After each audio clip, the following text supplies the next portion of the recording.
The leather-bound notebook on the passenger seat was still open to the last page when Olivia Winters' blue Nissan Altima was discovered abandoned at the edge of Oakwood Forest in Asheville, North Carolina.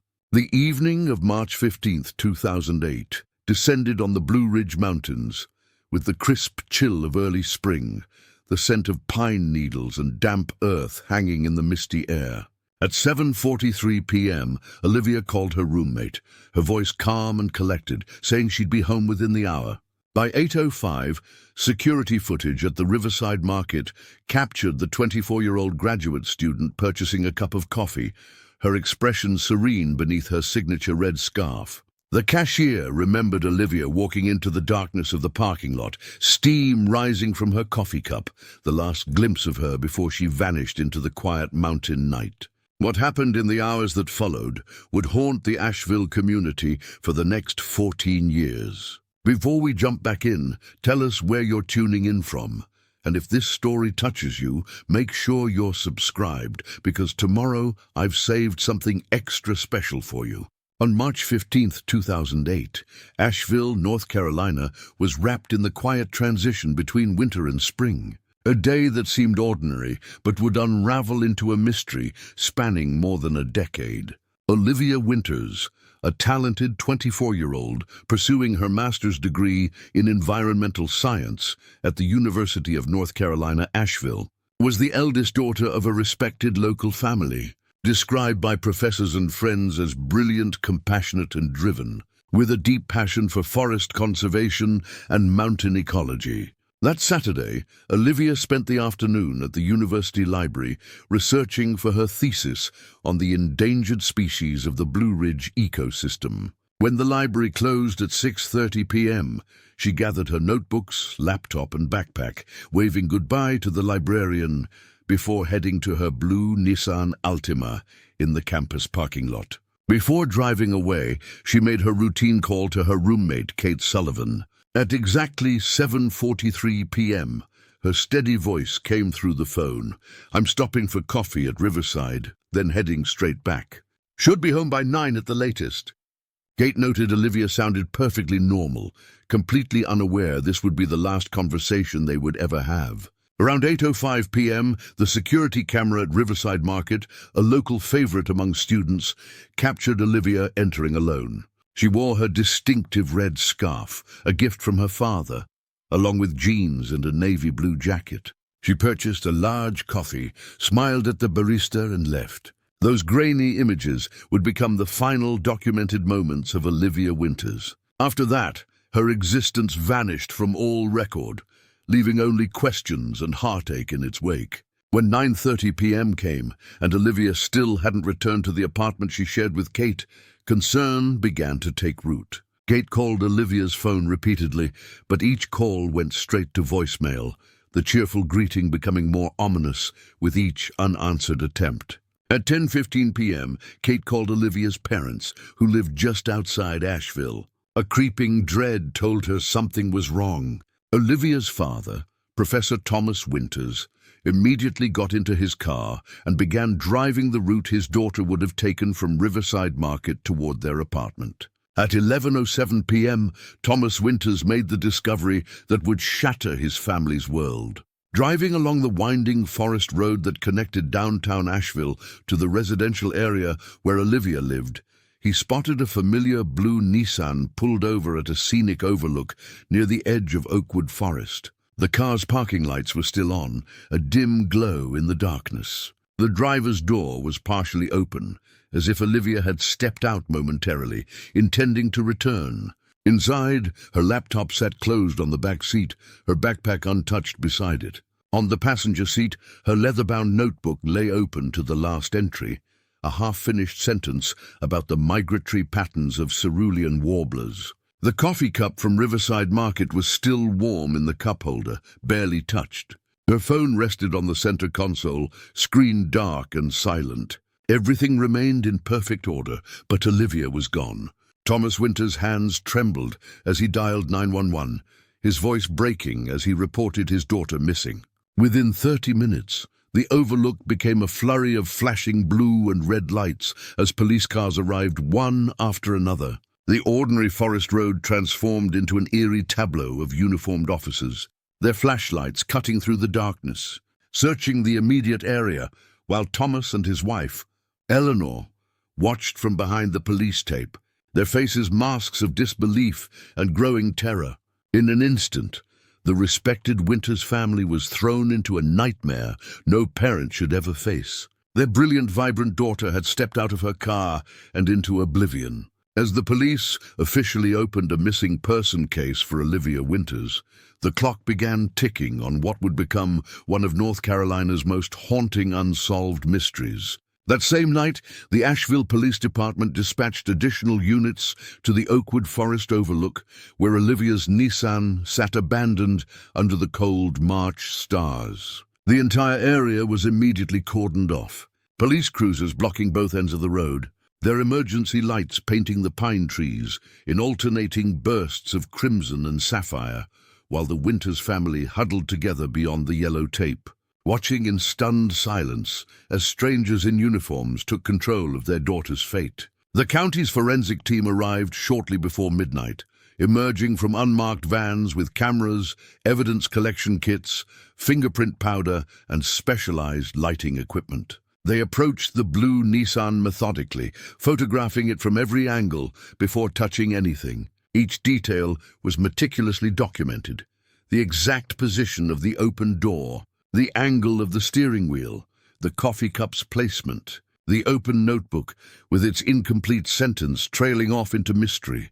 The first peculiarity that caught the team's attention was the key still in the ignition, turned to the accessory position, allowing the parking lights to remain on, but the engine off. This suggested Olivia had intended to return quickly, perhaps stepping out to admire the view or take a brief call in the quiet of the forest. But her phone remained in the car, untouched. The second oddity was the position of her red scarf, draped over the driver's seat as if removed in haste, despite the chilly March evening. Olivia was known to cherish this scarf and rarely removed it during cold weather. Inside the vehicle, everything appeared undisturbed. Her wallet contained all credit cards and identification, with $43 in cash. The coffee was still warm, with just a single sip missing. Her laptop showed no signs of having been opened since leaving the library, the power indicator blinking in sleep mode. Each item preserved a moment in Olivia's evening, like insects trapped in amber, marking the precise instant when her ordinary life was interrupted. Outside the vehicle, however, the forensic team made their most significant discovery. In the soft soil at the edge of the overlook, where the maintained gravel gave way to the forest path, they found two distinct sets of footprints. One matched Olivia's size 7 hiking boots, clearly identified by a unique tread pattern. These prints led from the driver's side of the car toward the forest edge, normal and evenly spaced, suggesting she had walked calmly, not running or struggling. The second set of prints belonged to hiking boots approximately size 11, significantly larger and deeper than Olivia's, indicating they likely belonged to a heavier individual. These prints approached from the forest, merged with Olivia's at the edge of the trees, and then both sets continued deeper into the woods. Most troubling was the spacing and depth of Olivia's prints after they met the larger set. They became irregular and deeper at the toes, as if she had suddenly begun walking on tiptoes or was being partially lifted. The forensic photographers captured these prints from multiple angles, and technicians carefully made plaster casts before the evidence could be compromised by the weather. When they followed the trail with flashlights, both sets of footprints disappeared approximately 50 yards into the forest, where the ground became rocky and covered with pine needles, leaving no further trace to follow. Despite the ominous implications of these discoveries, the initial police report remained cautiously worded: no conclusive evidence of foul play, though circumstances suggest the missing person did not leave voluntarily. This careful language would later be scrutinized as the first in a series of investigative missteps. The footprint evidence clearly indicated another person had been present, yet no immediate manhunt was launched. No roadblocks established on the mountain roads leading away from Asheville. As dawn broke over the Blue Ridge Mountains, casting long shadows through Oakwood Forest, the Winters family stood watching their daughter's car being towed away, a piece of their lives vanishing down the winding road. Eleanor Winters clutched her husband's arm, her voice barely audible, as she asked the detective in charge, "Those footprints, someone took her, didn't they?" The detective's non-committal response, "We're exploring all possibilities, ma'am," offered little comfort and less hope. Thomas Winters, a professor of literature whose life had been built on words, found himself suddenly speechless, staring at the empty space where his daughter's car had been. In his pocket, he clutched Olivia's red scarf, given to him by the officers after they'd finished processing it. That night, he wrote the first entry in what would become a 14-year journal chronicling his search for truth. "They say she walked into those woods, but Olivia would never leave her research behind. Someone was waiting for her. Someone knew she would be there." This haunting observation, dismissed by investigators focused on more tangible evidence, contained the seed of truth that would take 14 years to bloom. The footprints in the soil, the abandoned car, the interrupted sentence in Olivia's notebook, all pieces of a puzzle that would remain scattered and unassembled far too long, while the Winters family began their long vigil of waiting and wondering, clinging to fading hope as their daughter's case slowly went cold. The morning after Olivia's disappearance, Asheville woke to news that sent ripples of fear through the mountain community. Local television interrupted regular programming with breaking news. Undergraduate student missing. Police seek information. Within hours, Olivia's face was everywhere, on telephone poles, store windows, and digital billboards across western North Carolina. Her bright eyes and warm smile looked out from countless flyers. The words, "Have you seen Olivia Winters?" bold across the top, followed by details of where she was last seen. The Asheville Police Department immediately organized a formal search, mobilizing officers, park rangers, and emergency services. By midday, the operation had transformed the quiet Oakwood Forest into a hive of activity. Helicopters thundered overhead, equipped with thermal imaging cameras scanning the dense canopy below. Canine units, specially trained for human tracking, arrived from neighboring counties. When given Olivia's scarf to establish a scent, the dogs pulled their handlers directly toward the forest path where the footprints had been found, following the trail to the same rocky area where the prints vanished. At this point, the dogs exhibited confused behavior, circling and doubling back, unable to continue tracking. This suggested something significant to experienced handlers. Either Olivia had been carried from that point, no longer leaving a scent trail on the ground, or she had left the area in a vehicle. Despite this crucial information, no immediate roadblocks were established on the Forest Service roads that crisscrossed the area, a decision that would later be heavily criticized. Professional search teams formed lines 20 people across, moving methodically through the forest, eyes scanning the ground for any sign of disturbance, clothing fragments, or personal items. They waded through mountain streams, checked beneath fallen logs, and peered into rocky crevices. Drones, still relatively new technology in 2008, were deployed to capture aerial footage of areas too dangerous or remote for ground teams to access quickly. By late afternoon, the search radius had expanded to 3 miles from the overlook, encompassing nearly 5,000 acres of rugged mountain terrain. Despite the massive effort involving over 200 personnel, not a single item belonging to Olivia was discovered. No scraps of clothing caught on branches, no dropped personal effects, not even footprints beyond the initial set found near her car. It was as if Olivia Winters had simply evaporated into the mountain air. The Winters family remained at the command center, established in the overlook parking lot, watching each search team return empty-handed as darkness fell. Eleanor Winters, a pediatrician whose career had been dedicated to saving children, found herself helpless to save her own daughter. She moved mechanically between searchers, offering them water and thanking them with hollow words that couldn't express the depths of her gratitude or despair. Thomas Winters stood apart, staring into the darkening forest, his academic's mind working furiously to understand what logic could explain his daughter's disappearance. "The dogs lost her scent at the rocks," he repeated to the search coordinator. "That means she was either carried or driven away. We need to be looking at the forest roads, not just the trees." His observation was noted but not prioritized. The search continued to focus on the immediate forest area, operating on the standard protocol that most missing persons are found within a mile of their last known location. This adherence to procedure, rather than adapting to the specific evidence, would prove to be another critical misstep. Preparing and narrating this story took us a lot of time, so if you are enjoying it, subscribe to our channel. It means a lot to us. Now back to the story.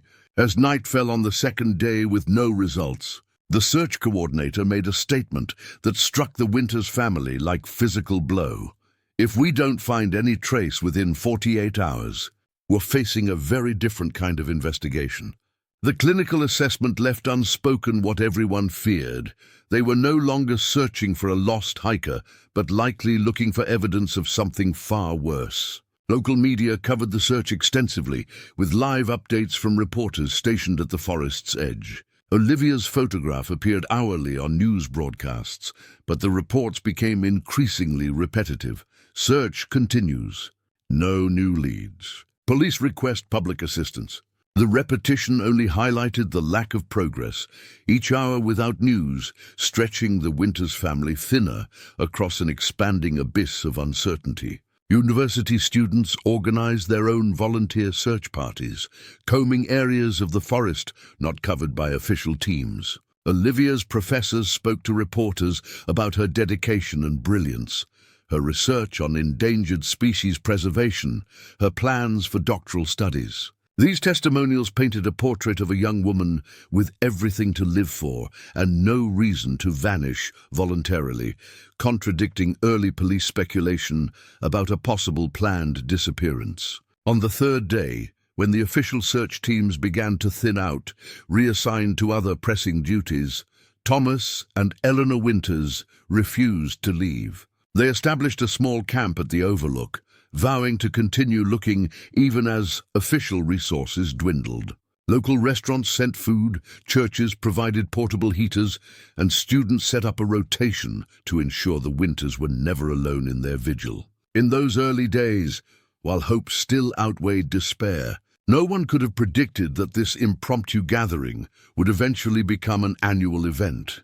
The Olivia Winters Memorial Search, held every March 15th for 14 years, a community ritual of remembrance and determination that would ultimately play a crucial role in the case's resolution. As the initial search wound down without results, investigators turned to examining Olivia's personal life, looking for clues to explain her disappearance. They interviewed roommates, classmates, professors, and friends, slowly building a comprehensive picture of the young woman's final days. Her laptop and phone, recovered from the car, became central to the investigation.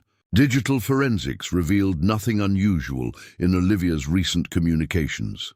Regular texts with her roommate Kate about grocery shopping and thesis deadlines, emails with professors regarding research citations, calls to her parents discussing weekend dinner plans. Her internet history showed searches related to her thesis topic, online banking activity paying monthly bills, and music streaming, all perfectly ordinary for a graduate student focused on her studies. One detail, however, stood out to Detective Marcus Carter, newly assigned as lead investigator. 3 weeks before her disappearance, Olivia had sent an email to her faculty advisor mentioning strange encounters during her field research in Oakwood Forest. The email was brief, noting only that she had twice noticed the same person watching from a distance while she was documenting bird migrations, and that she had changed her observation locations as a precaution. Her advisor had responded suggesting she report any concerns to campus security, but no such report was ever filed. When questioned about this email, Olivia's advisor, Dr. Helen Chambers, expressed regret at not taking the matter more seriously. Olivia was level-headed, not prone to exaggeration. If she mentioned being watched, she was being watched. I should have followed up more aggressively. This revelation shifted the investigation's focus, suggesting Olivia's disappearance might not have been random, but potentially the culmination of a pattern of stalking behavior. Investigators returned to the university, interviewing maintenance workers, security guards, and other researchers who frequently visited Oakwood Forest. Several reported seeing a scruffy man with a beard photographing wildlife in the same areas Olivia often worked, but none had gotten a clear look at his face or spoken with him directly. Campus security had no record of anyone matching this description being questioned or identified. Meanwhile, Kate Sullivan provided additional concerning information. In the week before her disappearance, Olivia had mentioned finding small cairns, stacked stones, marking the trails to her research sites, stones she was certain she hadn't placed herself. She had dismissed it as fellow researchers or hikers marking interesting spots. But in retrospect, Kate wondered if these might have been markers left by someone tracking Olivia's movements through the forest. This new information painted a troubling picture. The seemingly random disappearance from a scenic overlook now appeared potentially premeditated. The work of someone who had observed Olivia's habits and knew she frequently stopped at that particular spot to make notes before heading home. The overlook, with its panoramic view of the Blue Ridge Mountains, had been one of Olivia's favorite places to organize her thoughts at the end of a research day. Detective Carter ordered a more thorough examination of the area around the overlook, focusing on places where someone could have concealed themselves while waiting. In a small clearing approximately 30 yards from where Olivia's car had been parked, officers discovered cigarette butts, energy bar wrappers, and indentations in the ground consistent with someone sitting for extended periods. The items were collected for DNA testing, but in 2008, with backlogged labs and limited resources for a case with no confirmed crime, the samples were simply stored rather than processed immediately. This critical error, failing to prioritize potential DNA evidence, would have devastating consequences for the investigation. The cigarette butts and food wrappers, which might have immediately identified a suspect, were logged into evidence and then effectively forgotten, gathering dust in storage, while the case gradually lost momentum and investigative resources were redirected to more recent, more solvable crimes. Thomas Winters, however, would not forget. In a conversation with Detective Carter that would haunt both men for years, Thomas insisted, "Someone was watching my daughter. Someone was waiting for her.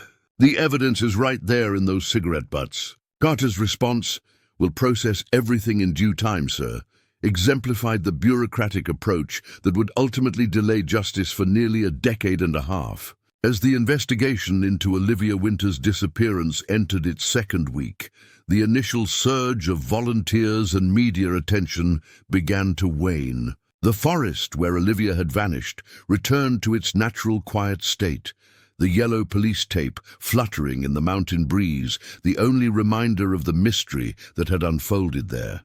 For the Winters family, however, time had frozen on the evening of March 15th, 2008. Their lives became divided into two distinct chapters: before Olivia disappeared and after. Detective Marcus Carter maintained regular contact with the family, but his updates grew increasingly infrequent as tangible leads evaporated. The DNA samples collected near the overlook remained untested, labeled as non-priority evidence due to budget constraints and the absence of a confirmed crime. This administrative decision reflected a systemic problem in the handling of missing persons cases without physical evidence of violence. Resources were allocated elsewhere, despite the obvious suspicious circumstances. In April 2008, The investigation suffered another setback when the department received an anonymous letter claiming Olivia had been spotted working at a cafe in Raleigh, over 250 miles east of Asheville. The letter writer provided specific details about Olivia's appearance and mannerisms that seemed credible enough to warrant investigation. Detective Carter and another officer spent 4 days in Raleigh, interviewing cafe workers and reviewing security footage, only to determine the information was completely fabricated. This wild goose chase diverted precious time and resources away from pursuing more substantial leads. When Carter returned to Asheville, he found the case had already begun cooling. Other urgent matters demanded the department's attention, and Olivia's file started its slow journey toward the status of inactive investigation. Though he never admitted it to the Winters family, Carter documented his frustration in an internal memo. Potential stalking scenario not given proper weight. Key forensic evidence untested. Investigation redirected based on anonymous tip with no verification. These errors may have permanently compromised our ability to resolve this case. The Winters family refused to accept the investigation's dwindling momentum. Thomas took a leave of absence from his teaching position at the university to focus entirely on finding his daughter. He created detailed maps of Oakwood Forest, marking every trail, stream and service road, then organized weekend search parties with volunteers who still believed Olivia might be found. Eleanor Winters channeled her medical training into compiling a comprehensive document of her daughter's identifying features. Dental records, a small surgical scar on her left knee, the distinctive birthmark on her right shoulder, information that might someday help identify remains, though she could never bring herself to frame it in those terms. In June 2008, 3 months after Olivia's disappearance, the family received their first truly devastating blow. The Asheville Police Department officially classified Olivia's case as long-term missing, moving it from active investigation to periodic review status. In practical terms, this meant no detective would be assigned to work the case full-time. No additional forensic testing would be conducted without new evidence, and the file would only be examined quarterly to determine if any new information warranted reopening active investigation. The news crushed the Winters family. Thomas confronted Detective Carter in his office, his academic's composure crumbling as he demanded to know why the cigarette butts and other items found near the overlook had never been tested for DNA. Carter, equally frustrated but constrained by departmental policy, could only offer a bureaucratic response about limited resources and testing priorities. The confrontation ended with Thomas Winters' prophetic words, "My daughter will become just another folder in your filing cabinet, detective. But not in our lives. Never in our lives." True to his word, Thomas Winters ensured Olivia's case remained alive in public consciousness. He leveraged his position as a respected professor to secure media interviews whenever possible. He created a website dedicated to sharing information about Olivia's disappearance, featuring her photographs, research accomplishments, and regular updates on the family's continued search efforts. Eleanor designed missing person flyers that were distributed throughout the southeastern United States, placing them in rest stops, gas stations, and community bulletin boards from the Blue Ridge Mountains to the Atlantic coast. Their younger daughter, Sophia, who'd been studying abroad when Olivia disappeared, returned home and deferred her own education to help her parents. At 19, Sophia found herself living in the shadow of her missing sister, watching her parents transform from accomplished professionals to single-minded crusaders consumed by the search. In her private journal, she wrote, "I'm searching for 2 people now, my sister in the forest and my parents in the wreckage of our family." The first anniversary of Olivia's disappearance arrived with a solemn ceremony at the forest overlook. Over 100 people gathered in the March chill, holding candles and sharing memories of the vibrant young woman who had vanished exactly 1 year earlier. University professors spoke of Olivia's academic promise. Friends recalled her laugh and kindness. And Thomas Winters read passages from his daughter's research journals. Her passion for environmental conservation evident in every carefully crafted sentence. What began as a memorial evolved into an annual tradition, the Olivia Winters Memorial Search, held every March 15th, regardless of weather conditions. Each year, volunteers would gather at the Overlook, receive a section of forest to search on updated maps, and spend the day methodically combing the mountain terrain for any evidence that might have been overlooked. Though these organized searches never yielded tangible results, they served a crucial purpose, keeping Olivia's case alive in community consciousness and reminding investigators that this family would never stop seeking answers. Between these public efforts, Thomas Winters conducted his own investigation, interviewing anyone connected to Oakwood Forest, hikers, park rangers, wildlife photographers, even homeless individuals known to camp in the more remote areas. He compiled thick notebooks of information, creating a parallel case file that sometimes contained details the police had missed or dismissed. Eleanor feared her husband was destroying himself with this obsessive pursuit, but she recognized that without it, he might not survive the grief at all. By 2010, 2 years after Olivia's disappearance, the case had faded from news headlines and public interest. Detective Carter had been reassigned to the Violent Crimes Division, though he still checked the Olivia Winters file periodically on his own time. The DNA evidence collected near the Overlook remained untested, stored in the department's evidence room alongside hundreds of other samples from cases deemed less urgent than active homicide investigations. For the Winters family, however, time had not diminished their determination. If anything, their search had become more sophisticated.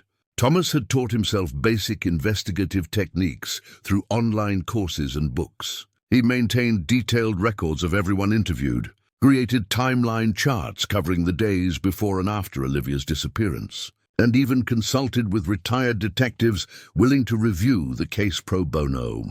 In late 2010, this persistent amateur sleuthing produced the first meaningful lead in years. During a conversation with a Forest Service employee who had recently returned from military deployment, Thomas learned something that had never been included in the official police reports. The employee recalled seeing a dark green Jeep Cherokee parked at a remote fire road approximately 2 miles from the Overlook on the night Olivia disappeared. He had noticed it because vehicles rarely used that service road, especially after dark, but he had been off duty and didn't think to report it until questioned directly by Thomas nearly 3 years later. Immediately, Thomas brought this information to the police department, insisting they re-interview the Forest Service employee and search for any vehicles matching that description registered to individuals in the area. The detective who received him, not Carter, who was working a double homicide,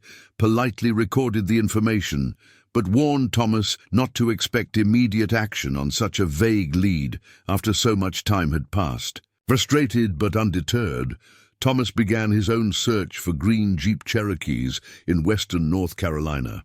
He spent hours in parking lots of grocery stores, shopping malls, and the university, noting license plate numbers of matching vehicles, then using public records to identify owners. This methodical, time-consuming process yielded dozens of possible vehicles, but without police resources, Thomas had no way to determine if any were connected to Olivia's case. Meanwhile, Eleanor Winters had taken a different approach to keeping her daughter's memory alive. Using her connections in the medical community, she established the Olivia Winters Scholarship Fund for women pursuing degrees in environmental science. Each year, the scholarship would support a female graduate student conducting research similar to Olivia's work on endangered species preservation. Through this initiative, Eleanor ensured that even in absence, Olivia continued making contributions to the field she had loved. In 2012, 4 years after Olivia's disappearance, a development in forensic technology offered new hope to cold cases nationwide. Advanced DNA testing methods requiring smaller samples and yielding more detailed results became available to law enforcement agencies. The Asheville Police Department received a federal grant to process backlogged evidence from unsolved cases, and Detective Carter, now promoted to sergeant, ensured the cigarette butts and other items from Olivia's case were included in the testing queue. When the results finally came back in early 2013, they provided the first concrete evidence that someone else had indeed been present at the overlook. The DNA profile extracted from the cigarette butts did not match any individuals in the National CODIS database, meaning the person had no prior arrests requiring DNA collection. But it confirmed the presence of a male individual who had spent time watching the overlook. Partial fingerprints lifted from an energy bar wrapper matched those found on the driver's side door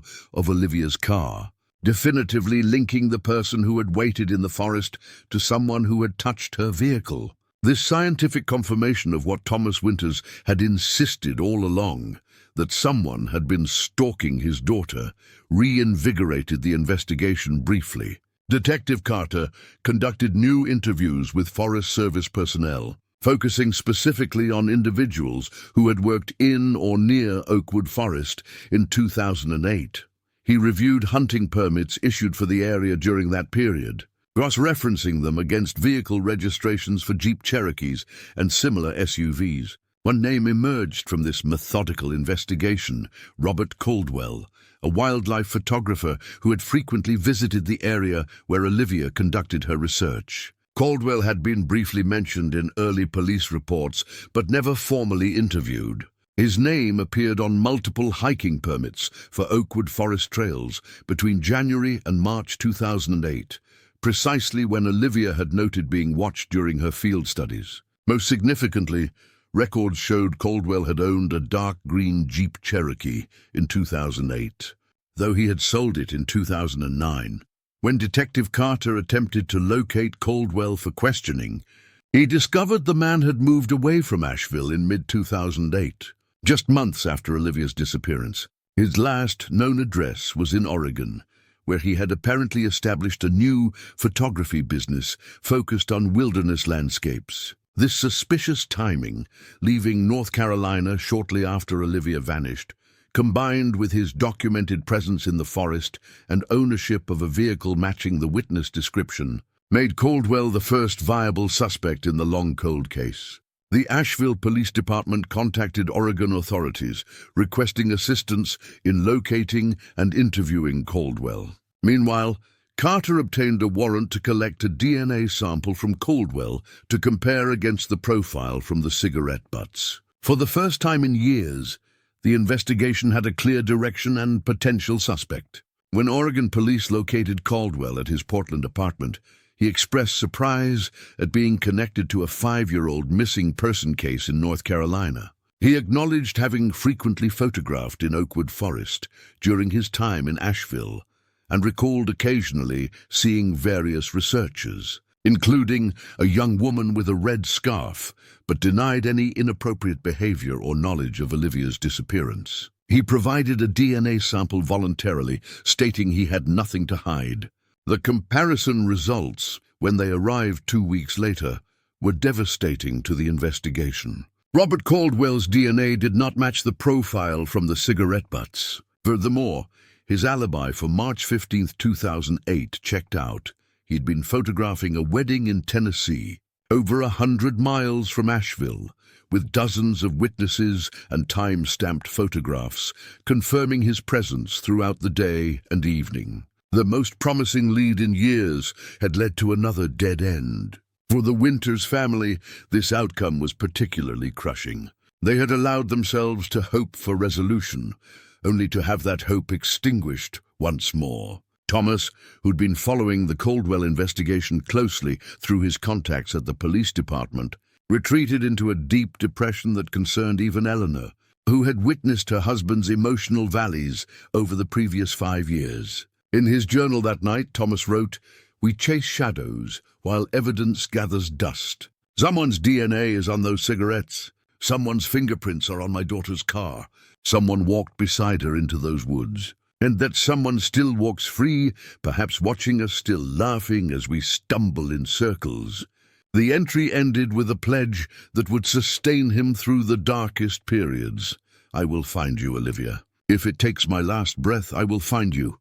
By 2015, 7 years after Olivia's disappearance, the case had effectively gone cold. The annual memorial searches continued, though with dwindling participation, as community members gradually accepted that they were more symbolic than practical.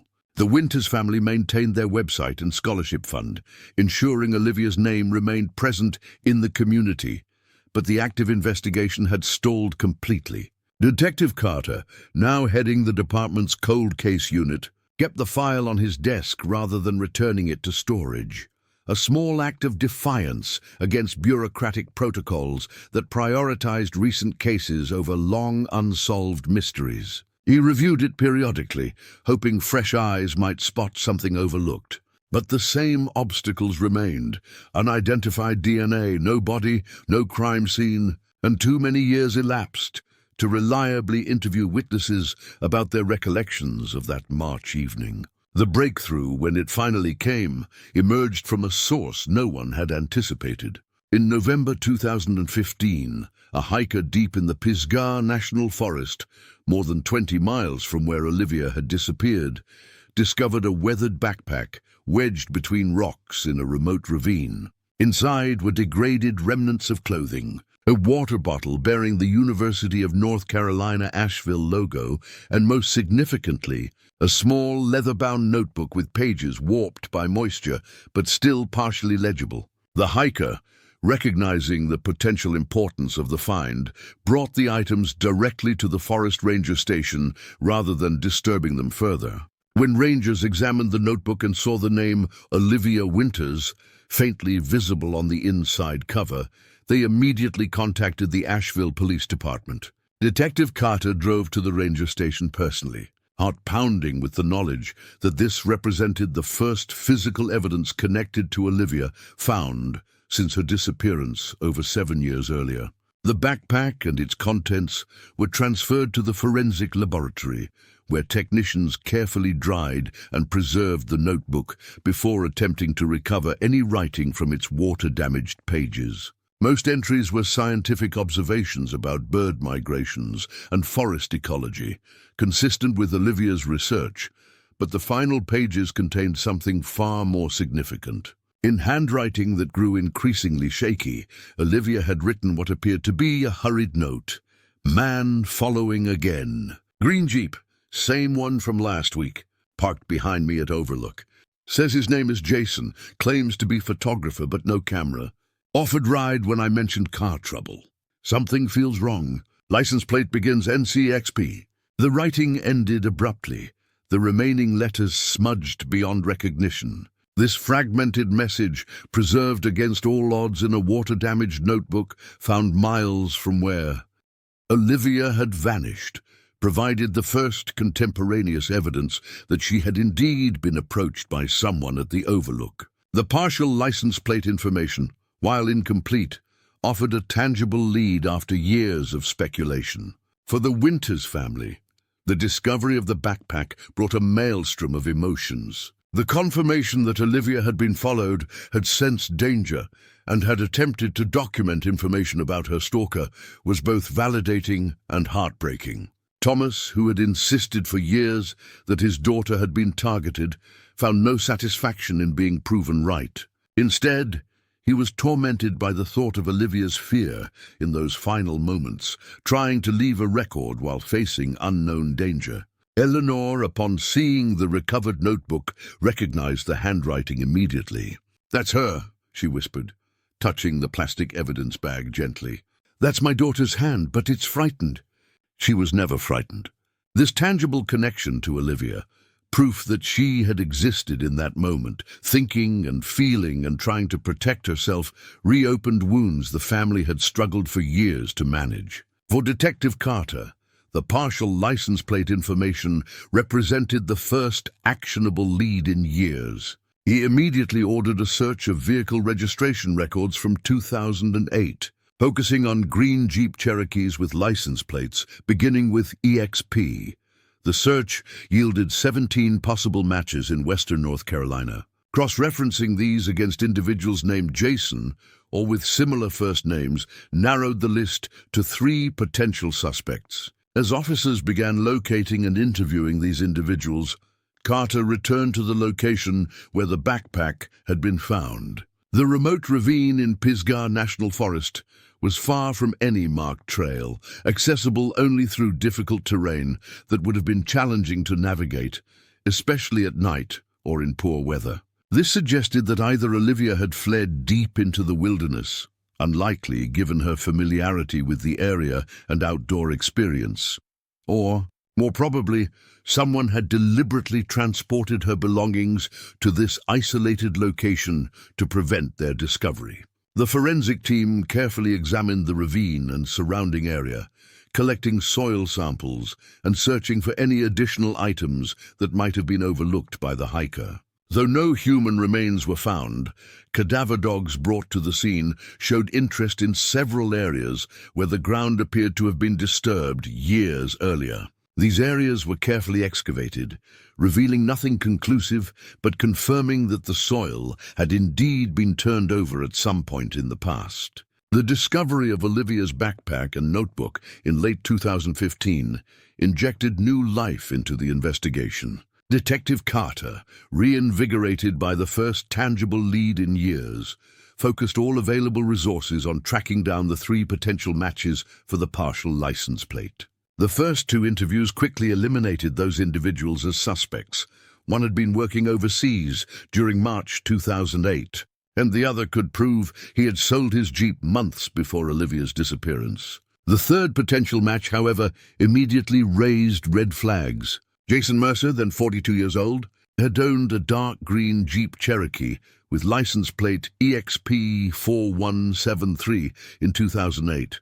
He had worked as a maintenance contractor for several properties bordering Oakwood Forest, including a vacation cabin less than a mile from the overlook where Olivia vanished. Most suspiciously, Mercer had abruptly left North Carolina in April 2008, just weeks after Olivia's disappearance, moving to rural Idaho, where he had lived under the radar until 2013. When he returned to North Carolina and settled in Wilmington, nearly 300 miles from Asheville.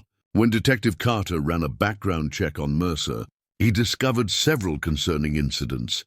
A restraining order filed by a former girlfriend in 2004, citing stalking behavior. A 2006 trespassing charge from a state park that was later dismissed, and multiple complaints from female hikers about a creepy maintenance man who had offered them rides on forest roads, though none had resulted in formal charges. This pattern of behavior aligned disturbingly well with what Olivia had described in her final notebook entry.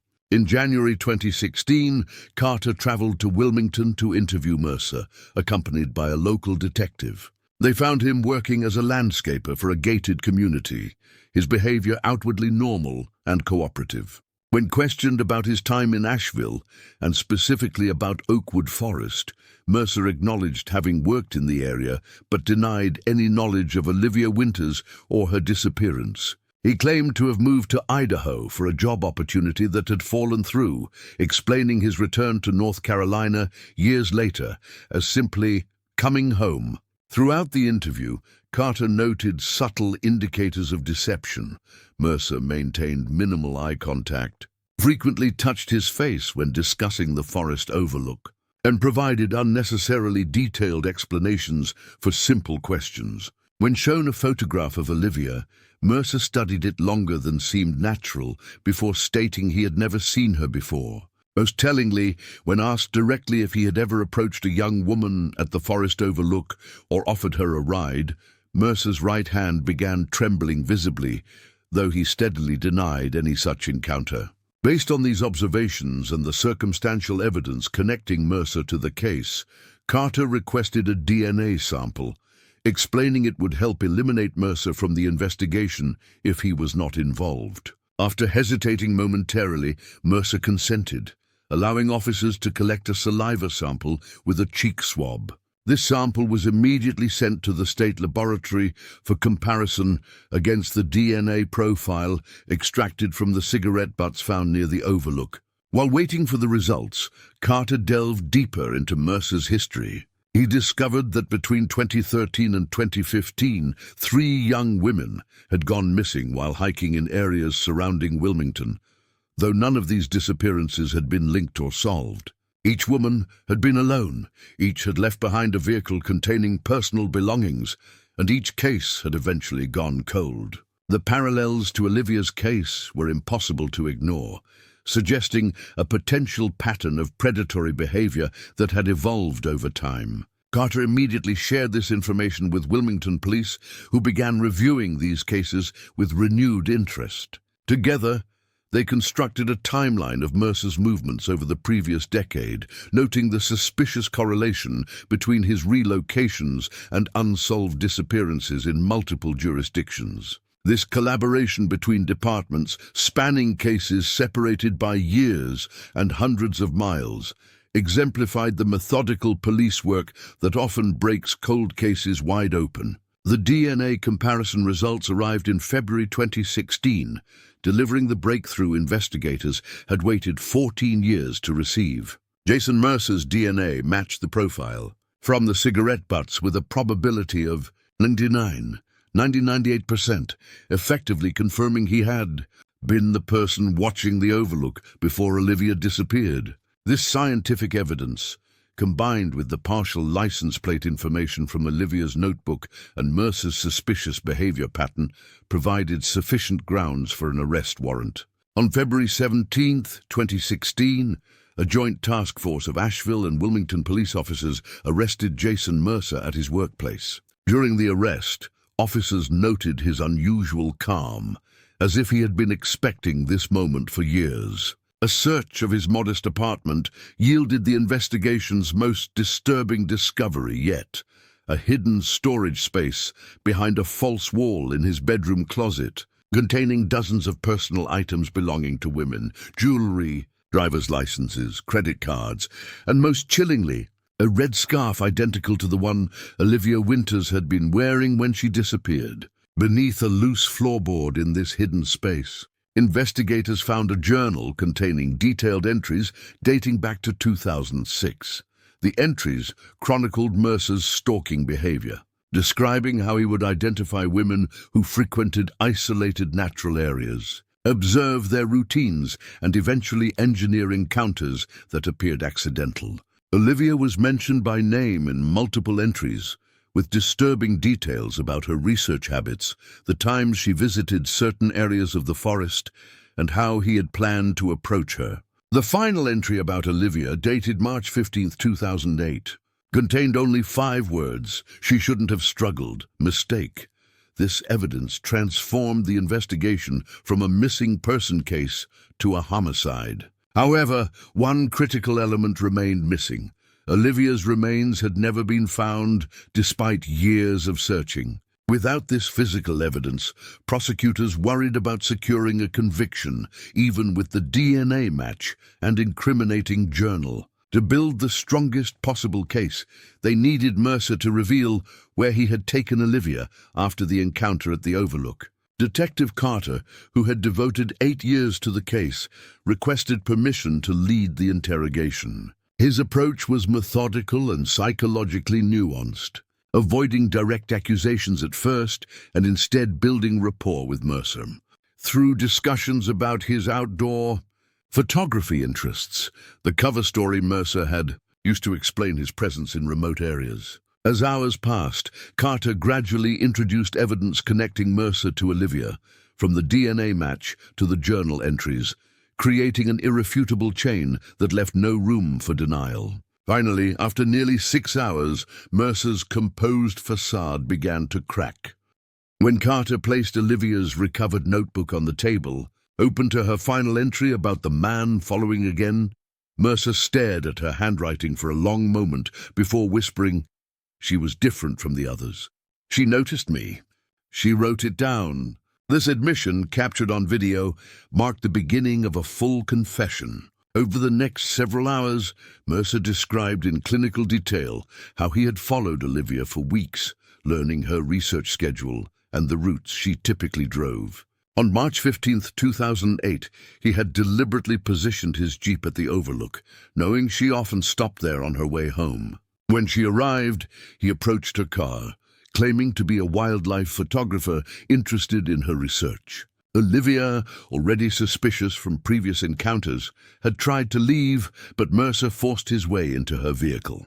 When she resisted, he struck her repeatedly, then transferred her to his Jeep, abandoning her car at the Overlook. According to his confession, Mercer had taken Olivia to a remote cabin where he occasionally worked as a caretaker, deep in the mountains north of Asheville. There, over the course of several hours, he had continued his assault before ultimately taking her life. He described burying her remains in the woods behind the cabin, in an area that had never been searched during the initial investigation, because it lay outside the radius where authorities had focused their efforts. The following day, a team of forensic specialists and cadaver dogs traveled to the location Mercer had identified, a wooded hillside approximately 30 miles from where Olivia had disappeared. After hours of careful searching, they discovered an area where the soil composition differed slightly from the surrounding forest floor. Excavation revealed human remains buried approximately 4 feet below the surface, alongside fragments of clothing and a small silver pendant engraved with an O, a gift Olivia had received from her parents upon starting graduate school.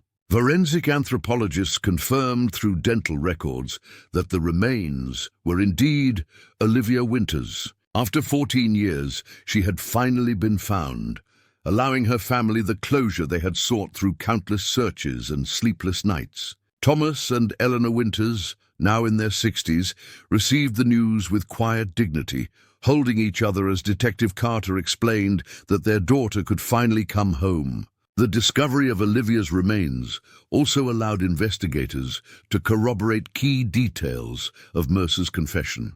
The forensic examination revealed evidence of blunt force trauma consistent with his description of the attack, validating the prosecution's case and eliminating any doubt about his culpability. Additionally, fibers found with the remains matched the carpet from the cabin Mercer had identified, further strengthening the chain of evidence. As news of the arrest and confession spread throughout North Carolina, the communities of Asheville and Wilmington experienced a complex mixture of relief, vindication, and renewed grief. For 14 years, the mystery of Olivia Winters had haunted the collective consciousness of Western North Carolina, becoming a cautionary tale whispered among college students and a persistent wound in the region's sense of security. The resolution brought closure, but also forced a reckoning with the years of missed opportunities and investigative missteps that had allowed her killer to remain free for so long. For the Winters family, the arrest marked the end of an exhausting journey. Thomas, whose relentless amateur investigation had kept the case alive during its coldest periods, found himself suddenly without purpose after 14 years of single-minded focus. In an interview with local media, he reflected on this disorienting transition. For so long, finding Olivia has been my reason for waking up each morning. Now that we've found her, I'm learning how to live again, not just for her memory, but for Eleanor, for Sophia, and even for myself. Eleanor Winters channeled her emotions into expanding the scholarship fund established in Olivia's name. With the case resolved, donations poured in from across the country, allowing the foundation to support multiple female graduate students in environmental science each year. This living legacy ensured that Olivia's passion for conservation would continue influencing future generations of researchers long after her story faded from headlines. Sophia Winters, who had spent her entire adult life in the shadow of her sister's disappearance, found herself unexpectedly thrust into the role of family spokesperson.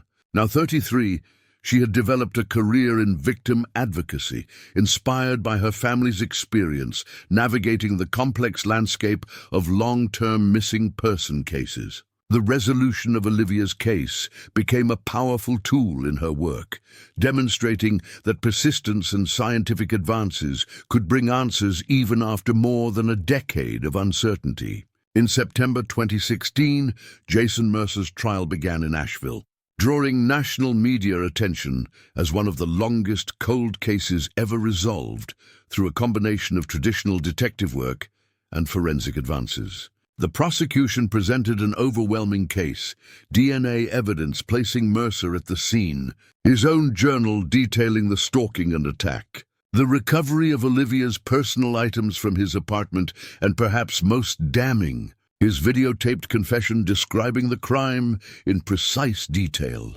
The defense, recognizing the strength of the evidence, attempted to negotiate a plea agreement to avoid the death penalty.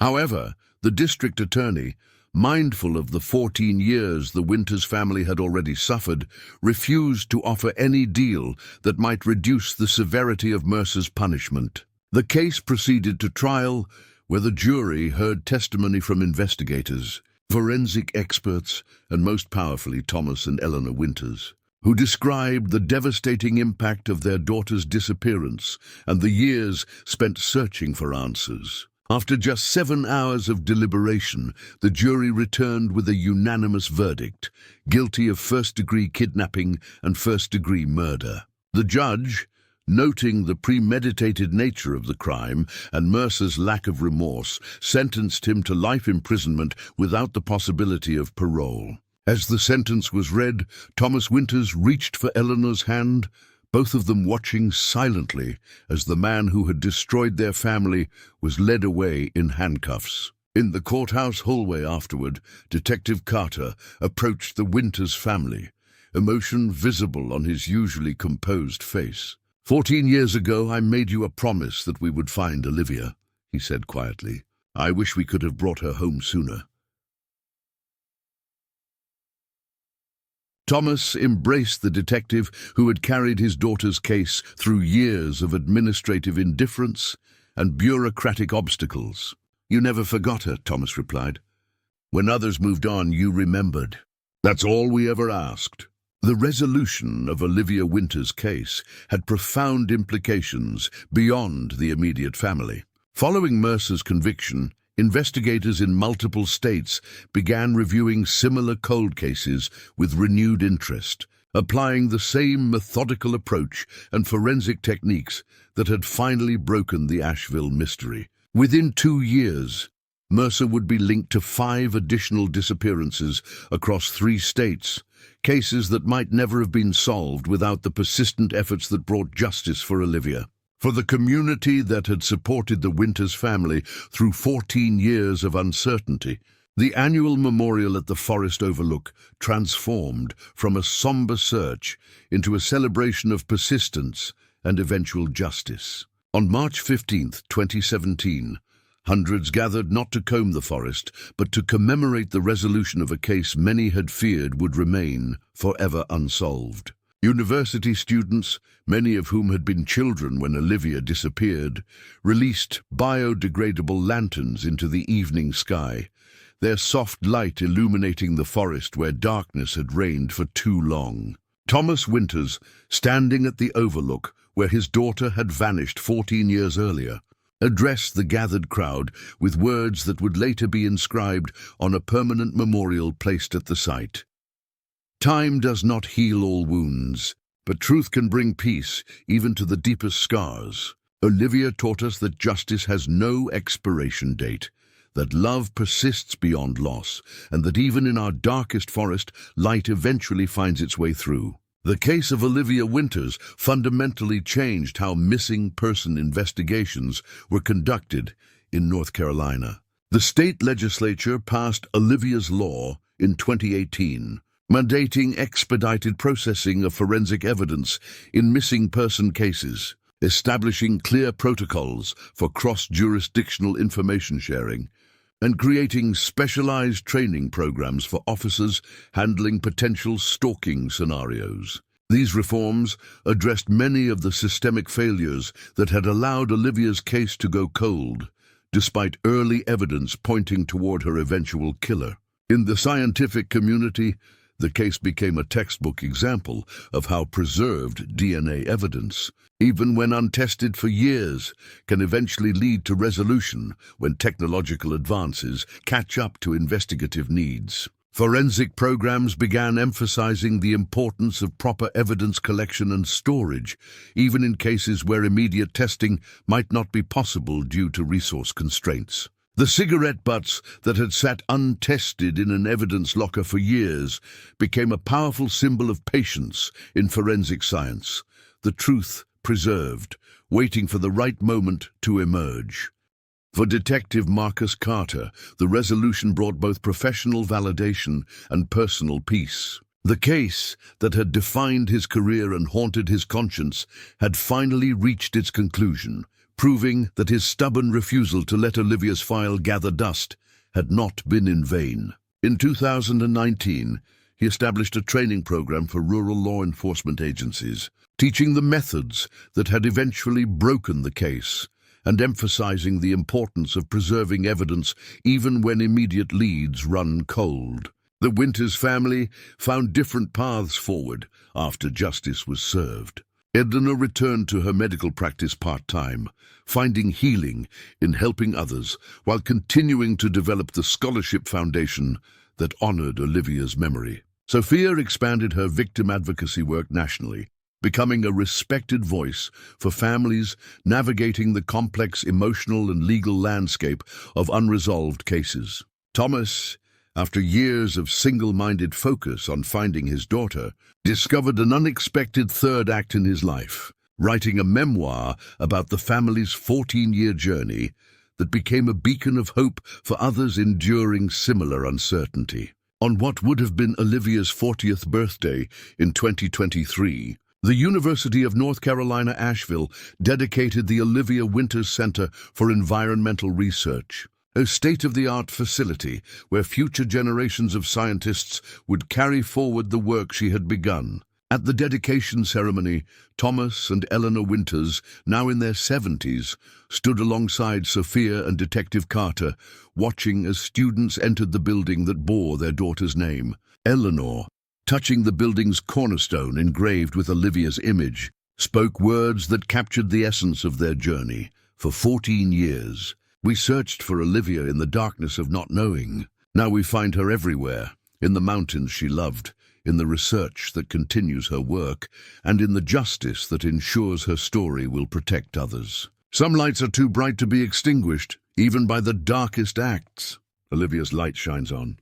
The case of Olivia Winters, which began as a routine missing person report on a crisp March evening in 2008, ultimately became a testament to the power of persistent investigation, scientific advancement, and a family's unwavering determination to find truth. Her name, once associated only with tragedy, became synonymous with justice delayed but ultimately achieved, a reminder that no case is truly cold as long as someone remembers. Someone questions, and someone refuses to stop searching. In police academies across North Carolina, new officers now study the case as both a warning about investigative pitfalls and an inspiration about the potential for resolution even years after a disappearance. The red scarf that had once identified Olivia became a symbol of the state's commitment to missing persons, with annual awareness campaigns using the image to remind citizens and law enforcement alike that behind every case file is a human being deserving of tireless effort and eventual justice. For the community of Asheville, the resolution brought a sense of collective healing. The forest overlook where Olivia had vanished, once avoided by locals as a place of unsettling mystery, was reclaimed through the installation of a small meditation, garden and informational display about environmental conservation, turning a site of tragedy into an educational resource, aligned with Olivia's life's work. Visitors to the Overlook now learn not only about her disappearance, but about her research and the ecological systems she had dedicated her brief career to protecting. In his final journal entry before retiring from the force in 2022, Detective Carter reflected on the case that had defined his professional life.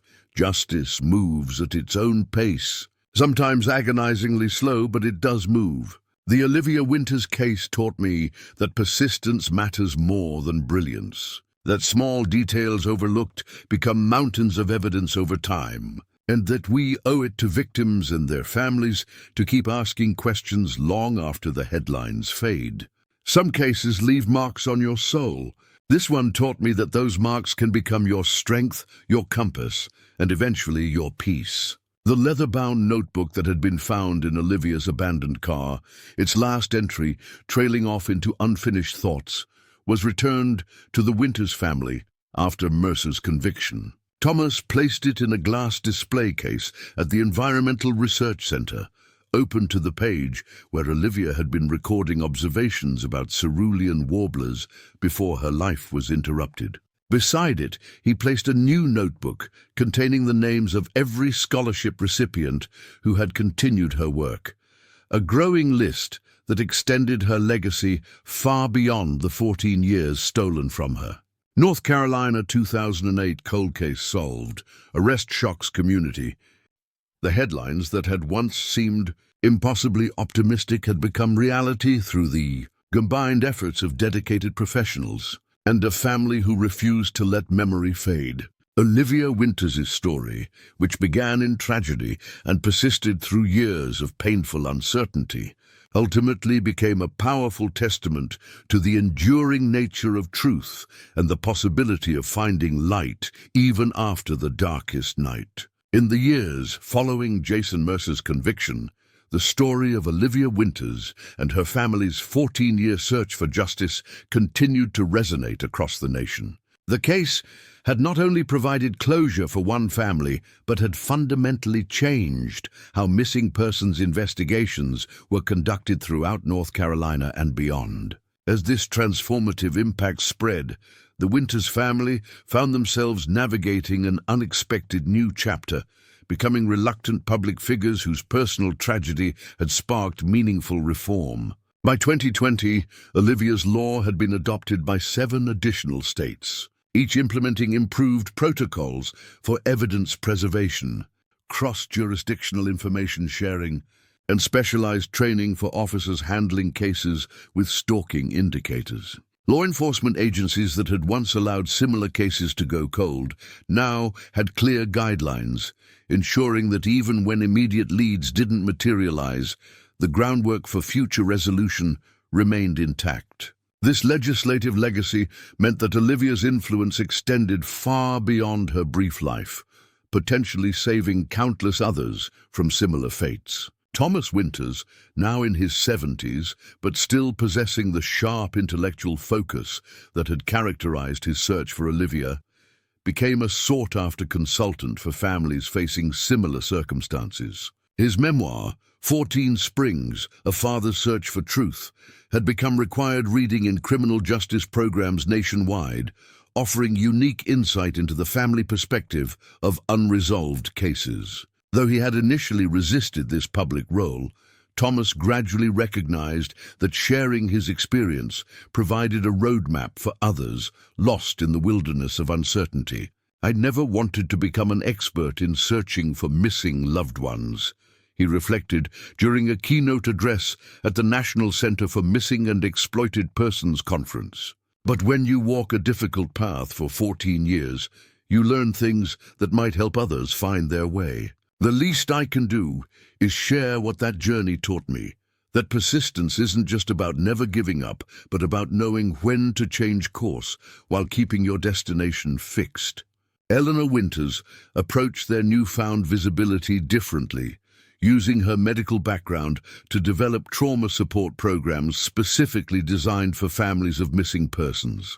Working with psychologists specializing in ambiguous loss, she created resources addressing the unique psychological burden of not knowing, a state of suspended grief she had endured for over a decade. The Winters Protocol became standard practice in victim services departments across the country, ensuring families received appropriate support during the critical early days of an investigation and throughout the often lengthy process of seeking resolution. Medical training teaches us how to treat visible wounds, Eleanor explained in a series of workshops for mental health professionals. But nothing prepared me for the invisible injury of having a child vanish. It's a wound that doesn't heal because it can't close.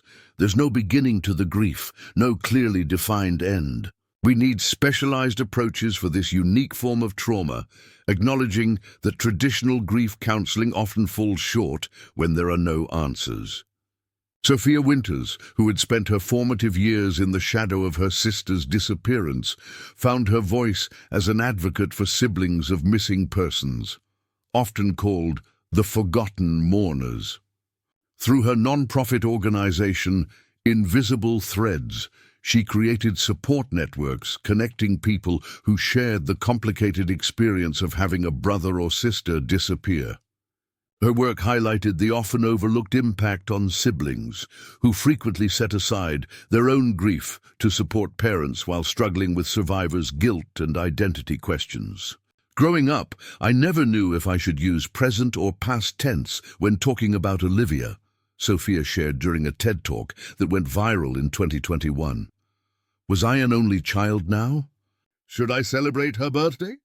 When strangers asked if I had siblings, every casual social interaction became an emotional minefield.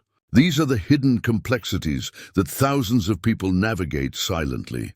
By bringing these experiences into the open, we create space for healing that acknowledges the unique position of siblings caught in this terrible limbo. The Olivia Winters Center for Environmental Research at UNC Asheville flourished, becoming a nationally recognized institution for conservation studies focused on the Blue Ridge Mountain ecosystem. Each year, recipients of the Olivia Winters Scholarship continued her work documenting endangered species and developing preservation strategies. The center's annual symposium drew researchers from across the globe, ensuring that Olivia's academic legacy extended far beyond what she might have accomplished in a single lifetime. Dr. Helen Chambers, Olivia's former academic advisor who had carried the burden of not taking her students' concerns about being watched more seriously, channeled her regret into action. She developed a comprehensive safety protocol for field researchers working in remote areas, including mandatory check-in procedures, GPS tracking options, and threat assessment training. These Winters protocols became standard practice in universities nationwide, potentially preventing similar tragedies while allowing important environmental research to continue safely. The best way to honor Olivia is to ensure no other young researcher faces similar dangers alone, Dr. Chambers explained during the dedication of a new safety training facility named for her former student. Fieldwork is essential for environmental science, but isolation shouldn't mean vulnerability. We can protect both our students and the wilderness they study. Detective Marcus Carter, whose stubborn refusal to let Olivia's case gather dust had ultimately led to its resolution, found unexpected purpose in retirement. Working with the FBI's Behavioral Analysis Unit, he developed specialized training for rural law enforcement agencies dealing with predators who exploited the isolation of natural areas. His program, informally known as the Carter Method, emphasized the importance of recognizing patterns across jurisdictional boundaries and preserving evidence even when immediate testing wasn't possible. Jason Mercer didn't suddenly become a predator the day he approached Olivia Winters, Carter explained to a class of officers from small departments across the Southeast. He developed his methodology over years, learning from each encounter. The cigarette butts we found near the Overlook weren't just evidence. They were a signature, a ritual that preceded his attacks. When we understand these behavioral patterns, we can connect seemingly isolated incidents and identify predators before they claim additional victims. The impact of Carter's work became evident in 2022, when a park ranger in Georgia, who had attended his training program, noticed a suspicious pattern of a vehicle repeatedly parked near popular female hiking trails. Rather than dismissing these observations as coincidental, the ranger documented the vehicle description, partial license plate, and times of appearance. This information, when cross-referenced with similar reports from neighboring counties, led to the arrest of a potential serial predator before he could escalate from stalking to assault, a preventive intervention directly inspired by the lessons of the Winters case. For the community of Asheville, the resolution of Olivia's case brought a complex mixture of relief, vindication, and collective soul-searching. The knowledge that a predator had operated in their midst for years, selecting and stalking victims while appearing to be an ordinary community member, shattered the comfortable assumption of safety many had taken for granted. At the same time, the case's eventual resolution, through persistent investigation and advancing technology, offered reassurance that even the most carefully hidden crimes could ultimately be exposed. The forest overlook where Olivia's car had been found became a place of unexpected healing. What had once been a site avoided by locals as a grim reminder of unsolved tragedy transformed into the Olivia Winters Memorial Garden, featuring native plants studied in her research and informational displays about the forest ecosystem she had loved. The garden included a meditation path designed by Thomas Winters, with benches placed at viewpoints capturing the beauty of the Blue Ridge Mountains in all seasons. Olivia saw this forest as a living laboratory, full of interconnected systems sustaining each other, Thomas explained during the garden's dedication. In many ways, that's what our search for her became, a network of people supporting each other through the darkest times, each contributing what they could to a cause larger than themselves. This place, that once represented only loss, now reminds us of what can be accomplished when we refuse to surrender to despair.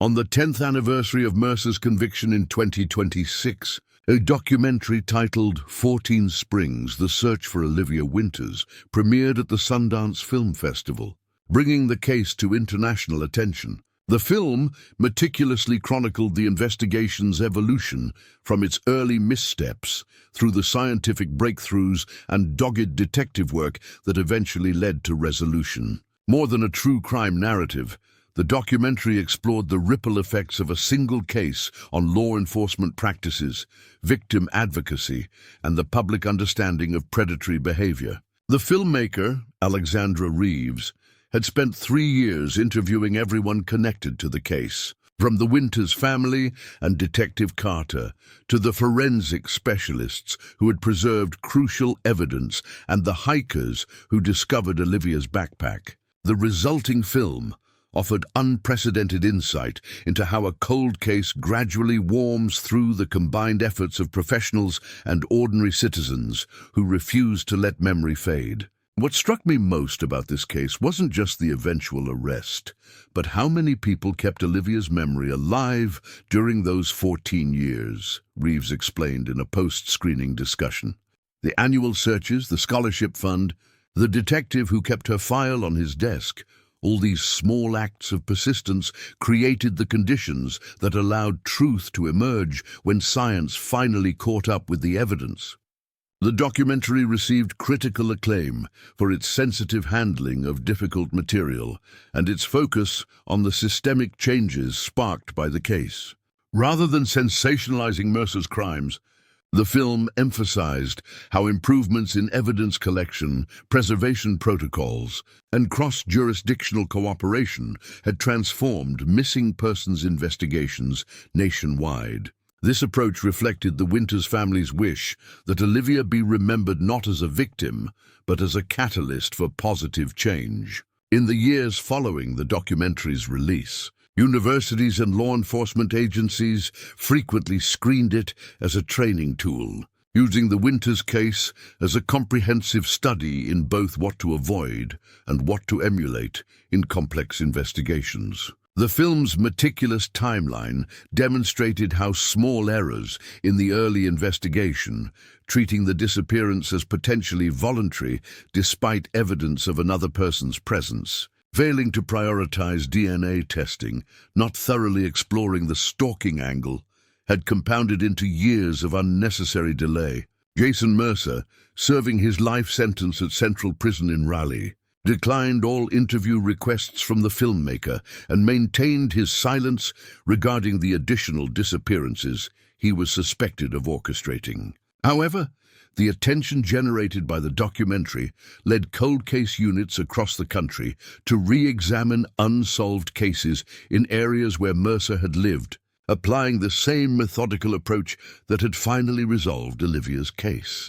This renewed scrutiny yielded results in 2027, when investigators in Idaho linked Mercer to the 2010 disappearance of a park ranger who had vanished during a solo patrol of a remote wilderness area. Using advanced DNA extraction techniques on deteriorated evidence that had been preserved but never fully analyzed, forensic specialists established Mercer's presence at the scene. Though he refused to cooperate, this additional conviction ensured he would never be considered for parole under any future legal reforms. For families still waiting for answers in similar cases, the resolution of the Winters investigation represented both hope and frustration.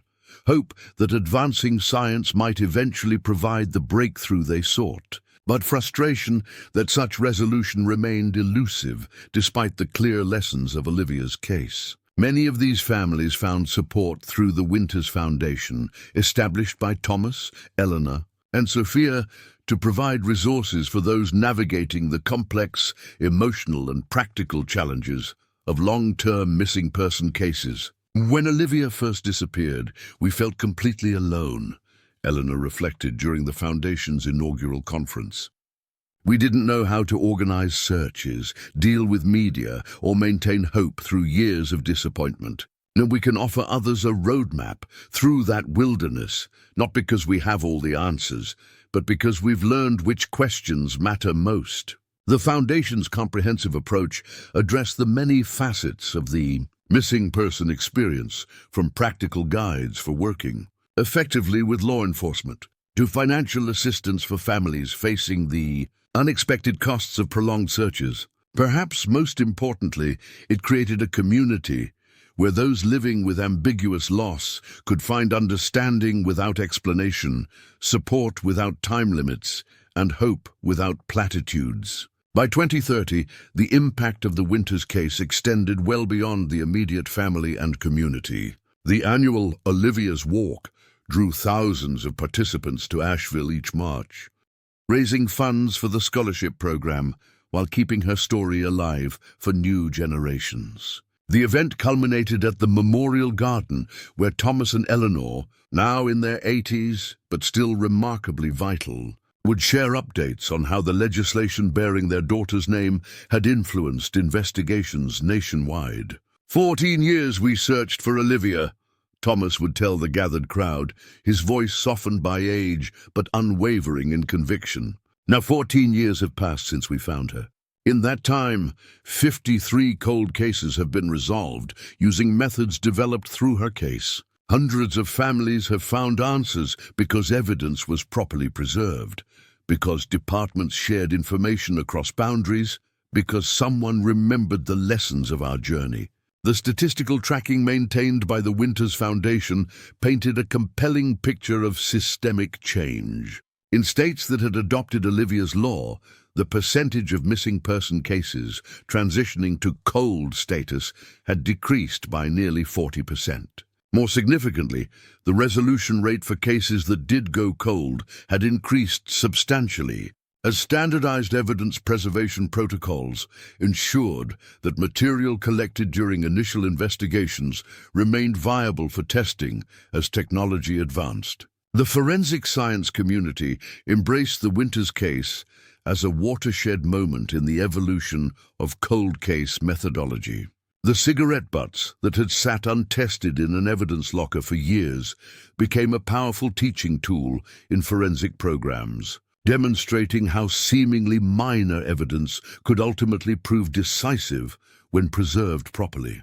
DNA extraction techniques, developed specifically to address the challenges of the Winters evidence, later became standard practice for processing degraded samples in cases spanning decades. Detective Carter, whose career had been defined by his refusal to let Olivia's file gather dust, found profound satisfaction in these developments. Though retired, he continued consulting on difficult cases, bringing his unique perspective to investigations that might otherwise have stalled. His reputation for methodical, patient detective work attracted requests from departments across the country, allowing him to extend his influence far beyond what he might have accomplished remaining in Asheville. The Winters case taught me that time can be either your enemy or your ally in cold cases, Carter explained to a group of detectives working on their own long unsolved mysteries. If you preserve evidence properly and keep asking the right questions,